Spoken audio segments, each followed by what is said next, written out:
శ్రీ గురుభ్యో నమః. హరి ఓం. పశ్చిమ గోదావరి జిల్లా ఆచండ మండలం ఆచండ గ్రామంలో ఉన్నటువంటి శ్రీ ఉమా రామేశ్వర స్వామి వారు స్వయంభూక్తం అండి. ఈ యొక్క స్వామివారి ప్రత్యేకత ఏమిటి అంటే, ఈ యొక్క స్వామివారి మహాశివరాత్రి లింగోద్భవ కాలనీలో ఉద్భవించిన లింగాకారం స్వామివారు. రాష్ట్రంలో కానీ ఎక్కడా దేశంలో ఎక్కడా లేదు. ఈ యొక్క మహాశివరాత్రి నాడు లింగోద్భవంలో ఆ ఒక వడియనంబి పరమరాజు దంపతులకి భక్తిపూర్వకంగా స్తనగ్రహం పూజ చేసినప్పుడు వడియనంబి స్వామివారి ఆ పరమరాజుడికి భక్తిని మెచ్చుకుని స్వామివారికి లింగ రూపంలో వెలిశారు. ఇక్కడ ఈ యొక్క స్వామివారి యొక్క ప్రత్యేకత ఏమిటి అంటే, ప్రతినిత్యం ఉదయం స్వామివారికి అభిషేక కార్యక్రమాలు అన్నీ పూర్తయిన తర్వాత చందనధారం చేస్తామండి.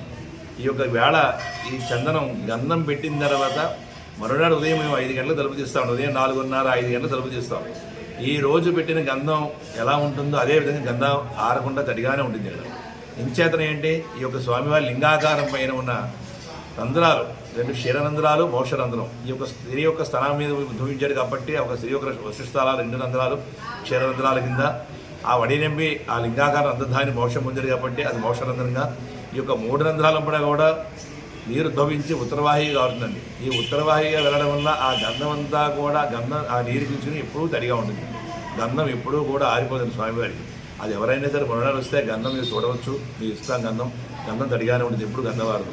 ఇప్పుడు స్వామివారికి ఎవరైనా స్త్రీ మూలకంగా సంబంధించిన ఆడవారికి సంతానం లేకపోయినా, వివాహం కాకపోయినా, శారీరకమైన సంబంధించిన వ్యాధులు ఇబ్బందులు ఏమైనా ఉంటే ఈ యొక్క స్వామివారి దర్శనం చేసుకుని వారి సంకల్పించిన స్వామివారికి, స్వామి నాకు ఇది అవతేనికి ఇది చేస్తామనుకుంటున్నాను అని సంకల్పించుకుంటే అది శీఘ్రంగా నెరవేరుతుంది.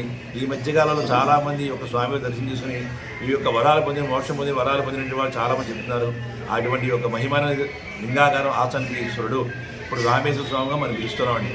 ఈ యొక్క స్వామివారికి మహాశివరాత్రి లింగోద్భావకాలయంలో ఉద్భవించిన లింగాకారం కాబట్టి ఆ రోజున ఎవరైనా ఈ దేవాలయానికి వచ్చి లింగోద్భావకాలను దర్శనం చేసుకుంటే వారు చేసిన పాపభావన మోక్షాలన్నీ కూడా పాపాలని నశించి అది శీఘ్రంగా పుణ్యం ప్రాప్తిస్తుంది కదా.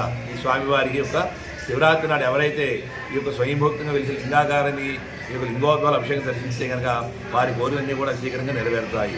అదేవిధంగా స్వామివారి యొక్క తీర్థం తీసుకోవాలి అనుకుంటే అమావాస్య నాడు, మాఘ అమావాస్య నాడు స్వామివారి 5వ రోజు స్త్రీ పుష్పోత్సవం జరుగుతుంది. ఆ పుష్పోత్సవంలో సాయంకాలం పూట 7 గంటలకల్లా కుంకుమభరణి పంచడం ప్రారంభిస్తారు. ఆ ఒక కుంకుమభరణి స్వామి యొక్క తీర్థం తీసుకుంటే కూడా చాలా విశేషమైన ఫలితం ఉందని చెప్పేసి ఇతిహాస పురాణాలు ఉన్నాయండి. కావున 50 మంది భక్తులందరూ కూడా చక్కగా ఈ యొక్క శివరాత్రి నాడు ఉత్సవాన్ని అందరూ తిలకించి స్వామివారి యొక్క తీర్థప్రసాదం స్వీకరించాల్సిందిగా కోరుతున్నాం. హరి ఓం బ్రహ్మార్పణ వస్తు.